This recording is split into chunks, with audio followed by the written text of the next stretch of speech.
Jennifer, was crazy on May Day. Mm-hmm. Yeah. Like 3 separate stories out of May Day on just one day. Around 10 p.m. in the evening, a group of about 30 protesters marched to the East Precinct. They were kicking it old school. Yeah. Police gave them a dispersal order, and they left. The protesters. They're kicking it old school. This is like back in the day. Protesters came back. They blocked the intersections of 12th and Pine. Several cars pulled up and turned around based on some Twitter videos and surveillance videos that are publicly available. And then this happens. Viewer warning. This is a kind of a tough video to watch.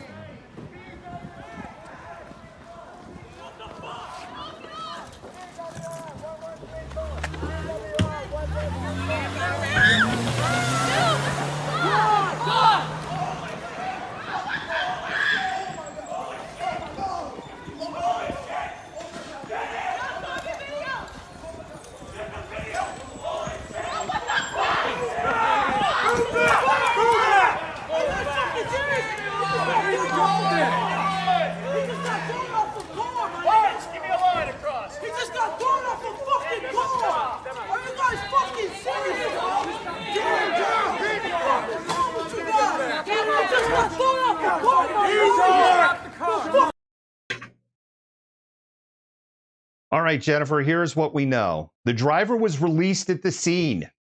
They were not cited. However, we did speak to the Seattle Police Department today, their PR department, and we were told the driver is under investigation of the Traffic Collision Investigation Squad, but then we were also told that's standard procedure when anything like this happens.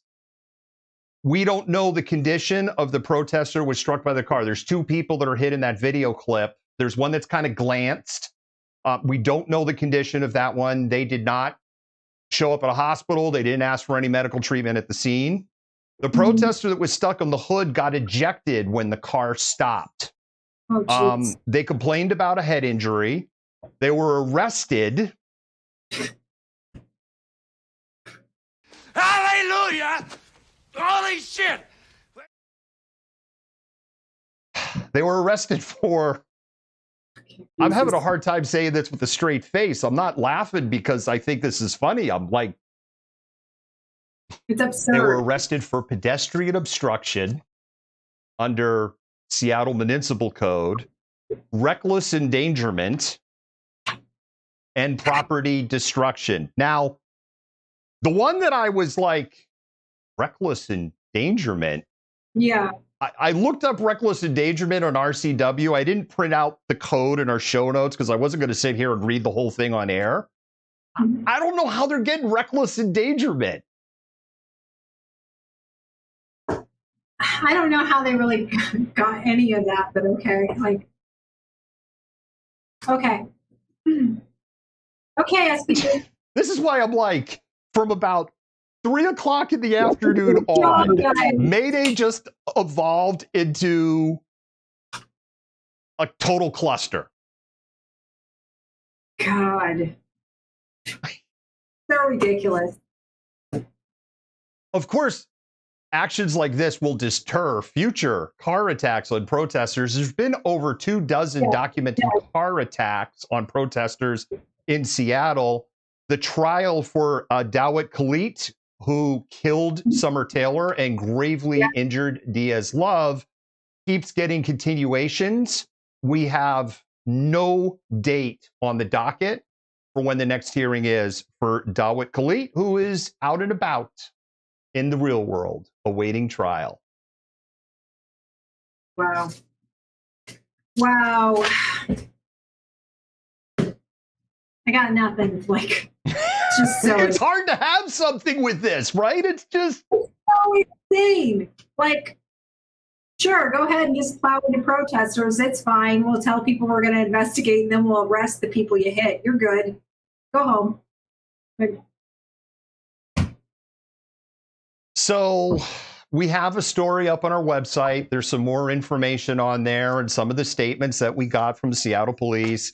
I know some people are going to be like, you're platforming the police. No, it's called journalism, and it's called trying to get the complete story. Because one of the things we wanted to find out was, were they actually arrested and charged with anything? Because sometimes Seattle police, Joey Weisner, who was essentially detained over at the East Precinct when he went up to Sallyport, but then ultimately, I don't believe he was ever charged. You know, there was nothing referred over in that, and he never went to King County Jail for booking or anything like that. So that was part of what we were trying to figure out. And of course, the $1 million question, was the driver cited for anything, or was the driver charged with anything? We did find out there is an investigation going on, but Jennifer, I'm not holding my breath on that.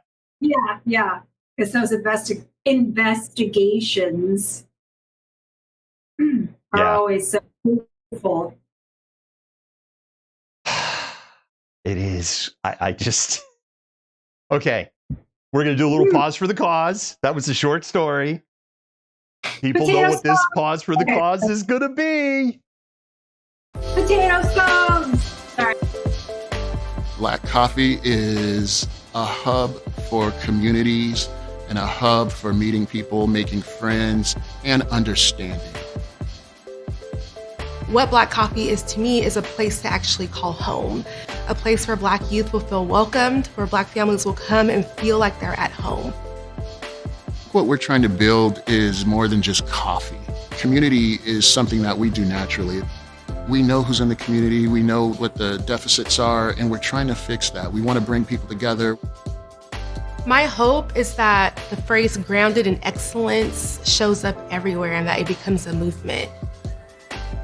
I'm looking forward to hanging out at Black Coffee with my friends and feeling safe. Black Coffee to me means opportunity for people like me and my other friends and family to come here and do homework safely and hang out and stuff like that. That is happening. It is happening. Black Coffee Northwest is located in Shoreline, Washington, close to 170th on the west side of Highway 99. They have amazing coffee, great merch. I am totally getting up there on Saturday because they have these new cups. I need one. I have to get up there on Saturday. And they have, if you're new to the show and you're looking at the comments, what's the inside joke of the potato scones? They have potato scones and they're amazing. It's like the most fluffy, amazing scone. It's like a scone had a baby with a biscuit, and then like a good biscuit, and then that baby had it hooked up with a baked potato with cheese and onions, and they had a baby. And that's what a potato scone is, and it's off the chain. Go get a potato scone and support Black Coffee Northwest, which, by the way, Jennifer, was firebombed, I believe, 7 months and 2 days ago now, and no arrests. Yep. Although I'm going to say you've started talking about the cup so much that I may have to shift gears and start giving you shit about the cup, not the potato scone. I'm going to have my cup next week. I'm going to be like, see, I got my cup.